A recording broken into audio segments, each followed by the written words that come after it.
Yan na ang ating Isang upo. upo. Ang ating dinner ngayon. Yan. Sana pa. Yun.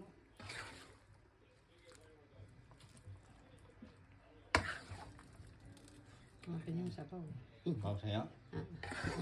Pwede lang yan ko ng sabaw. Kasi dapat walang masyadong sabaw yan. Hindi. Sabaw, masarap yan. Sasabaw. Mamaya. Yan. Parang lasang-lasa yung ano dyan. Hipon ah. Yung sabaw, kumatas ang kaya lagay mo yan.